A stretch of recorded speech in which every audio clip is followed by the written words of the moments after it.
ఉషోదయం ప్రేమించు కాపరి ఉషా కిరణాలు ఉదయకాలపు వాక్య ధ్యానమునకు మిమ్మల్ని ఆహ్వానిస్తున్నాం. ప్రార్థన. మమ్మల్ని మిక్కిలిగా ప్రేమిస్తున్న పరలోకపు తండ్రి, ఈ ఉదయకాల సమయానికై వందనములు చెల్లించుకుంటున్నాం. మమ్మల్ని ప్రేమించి మరి యొక్క దినమును అనుగ్రహించి నీ కృపలో మమ్మల్ని భద్రపరిచిన విధానాన్ని బట్టి స్తోత్రములు.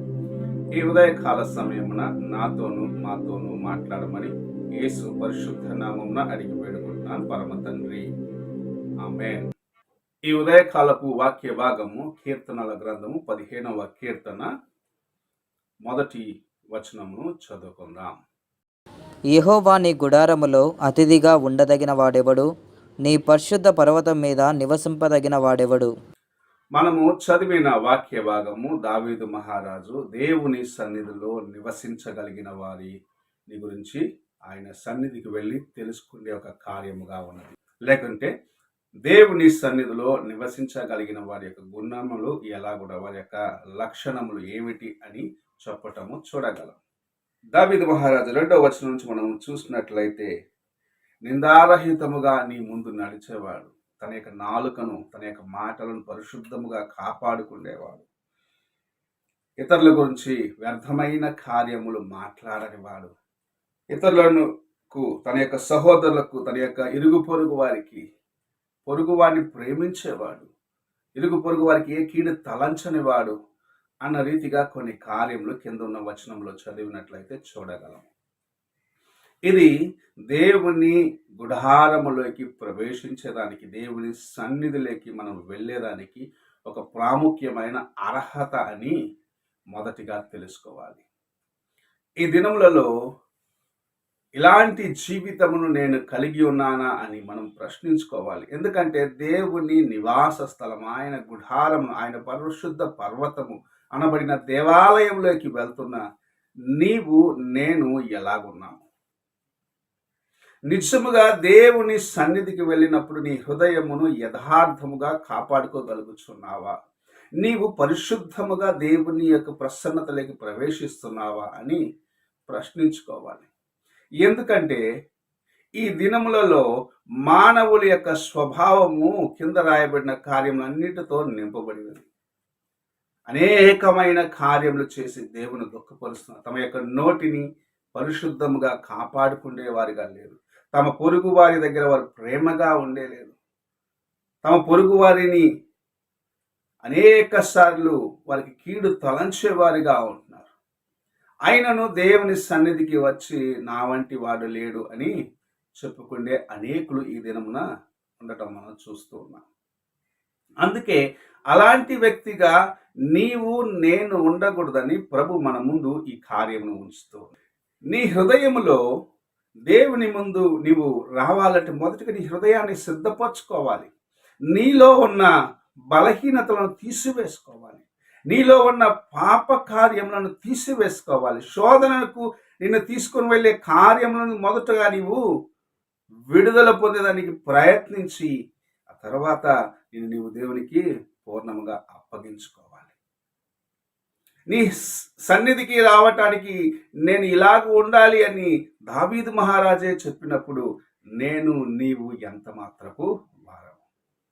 ఎందుకంటే నా హృదయానుసారుడు, నా హృదయానికి తగినవాడు అని ఎవరిని గురించి యెహోవా చెప్పినాడో, ఎవరిని గురించి అయితే చెప్పబడినదో ఆ వ్యక్తే నీ గుడారంలో నివసించేదానికి, నీ పరిశుద్ధ పర్వతములోకి రావటానికి నాకు ఈ లక్షణాలు ఉండాలి కదా అని దేవుని సన్నిధిలో కీర్తనగా చెప్పడం చూస్తున్నాం. ఆ దినములలో పరిశుద్ధ పర్వతం అంటే యెరూషలేమును సూచిస్తున్నది. ఈ దినమున అదే పరిశుద్ధ స్థలముగా ఉంటున్న దేవాలయమునకు నీవు వెళ్తున్నావు కదా. దేవుని సన్నిధిలో నీవు జీవిస్తున్నావు. దేవుని సన్నిధిలో ప్రతి వారము, ప్రతి ఆదివారము, ప్రతి ప్రత్యేకమైన కూడికలో, మధ్యవారంలో నీకు సమయం దొరికినప్పుడల్లా నీవు దేవుని సన్నిధికి వెళ్తున్నావు కదా.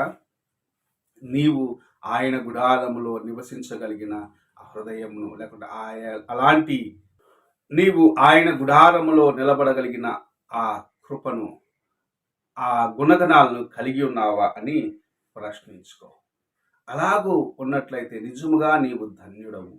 నీవు ధన్యురాలు. ఎందుకంటే దేవుని సన్నిధిలో యథార్థమైన హృదయముతో, పవిత్రమైన మనస్సుతో, పరిశుద్ధమైన ప్రవక్తలతో ఎవరైతే జీవిస్తారో వారు దేవునికి ఇష్టమైన వారిగా ఉన్నారని పరిశుద్ధ గ్రంథము తెలియజేస్తుంది. నేను దేవునికి ఇష్టానుసారంగా ఉండాలి, దేవునికి ప్రియమైన వాడిగా ఉండాలని నీవు అనుకున్నట్లయితే నీ హృదయంలో ఇతరుల ఎదుట కలిగి ఉన్న కోపము, కక్ష, అసూయ, అహం వంటి కార్యములన్నిటిని తీసివేసుకోవాలి. నీవు దీనుడిగా నీవు తగ్గించుకొని దేవుని సన్నిధికి రావాలి. నిన్ను పాపములోకి తీసుకొని వెళ్ళే ఏ కార్యమును నీవు లక్ష్య పెట్టకూడదని, వాటిని త్రోసివేసి దేవుని సన్నిధికి నువ్వు వెళ్ళాలని ప్రభు ఆశిస్తూ ఈ ఉదయకాల సమయంన నీతో మాట్లాడుచూ ఉన్నాడు. నీవు దేవుని సన్నిధికి వెళ్ళినప్పుడు పరిశుద్ధముగా నిన్ను కాపాడుకుని హృదయాన్ని యథార్థముగా కాపాడుకునకుండా, నీ పొరుగు వారి పట్ల నీవు సమాధానముగా లేకుండా, నీ ప్రవర్తన సరిగా లేకుండా, పేదలకు నీవు చేయవలసిన సహాయము చేయలేని వ్యక్తిగా ఉంటూ దేవుని సన్నిధికి వెళ్ళి నా వంటి వాడు లేడు అని నీవు చెప్పుకున్నట్లయితే దేవుని సన్నిధికి వెళ్ళి నీవు ఆయనను మోసగించేదానికి ప్రయత్నిస్తున్నావని ప్రభు నీతో మాట్లాడుచూ ఉన్నాడు. మన ముందు ఇద్దరు వ్యక్తులను ప్రభు ఉంచినాడు. ఒక వ్యక్తి దేవుని సన్నిధికి వెళ్ళినాడు, పరిసయ్యుడు. నా వంటి వాడు లేడు, నేను వారానికి 2 రోజులు ఉపవాసం ఉంటున్నాను, నేను ఆ దశంభాగం ఇస్తున్నాను, నేను ఈ పని చేస్తున్నాను, ఆ పని చేస్తున్నానని తన గురించి గొప్పగా చెప్పుకున్నాడు. నా వంటి వాడు మరి ఒకటి లేడు అనుకున్నాడు.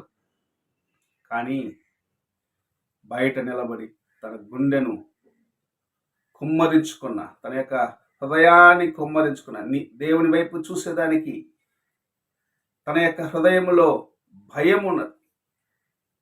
తాను దేవుని వైపు చూసేదానికి కూడా అర్హుని కాననుకున్నాడు. పాపినైనా నన్ను క్షమించము అని చెప్పి ప్రార్థించిన ఆ సుంకరిని ప్రభు నీతిమంతుడిగా తీర్చినాడు. ఉదయకాలమున నీవు ఎలాగున్నావు? నీ జీవితం ఎలాగున్నది? హృదయమును ఎలాగ కాపాడుకుంటున్నావు? దేవుని సన్నిధిలో, దేవుని యొక్క గుడారములోకి ప్రవేశించడానికి నీవు అర్హురాలుగా ఉండాలంటే ఈ కీర్తనలో ఉన్న కార్యములన్నిటినీ నీవు పాటించుము. నీ పొరుగు వారిని ప్రేమించుము. నిందారహితముగా దేవుని ముందు నడుము. అవసరతలో ఉన్న వారికి సహాయం చేసేదానికి వెనుకాడకము. అప్పుడు నీ జీవితము దేవునికి సువాసనగా ఉంటుందని దేవుని యొక్క వాక్యం సెలవిస్తుంది.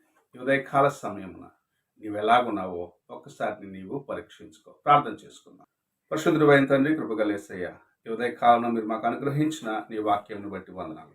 మా హృదయంలోనూ నీ సన్నిధికి వచ్చినప్పుడు పరిశుద్ధముగా కాపాడుకొని నీ వైపు చూసి ముందుకు వెళ్ళేదానికి సహాయము చేయము. మా బలహీనతలన్నింటినీ సరి చేసుకునే కృపను దయచేయమని, ఎవరిని నాయన మేము చూసి దారి తొలగిపోకుండా మమ్మల్ని మేము కాపాడుకునేదానికి నీ కృపను దయచేయమని యేసు పరిశుద్ధ నామమున అడిగి వేడుకుంటున్నాను పరమ తండ్రి, ఆమేన్. తండ్రి అయిన దేవుని ప్రేమ, కుమారుడైన క్రీస్తు కృప, ఆదరణకర్త అయిన పరిశుద్ధాత్మిక సహవాసము ఇప్పుడు ఎల్లప్పుడూ తోడై ఉండి సదాకాలము నడిపించునుగాక. ఆమేన్.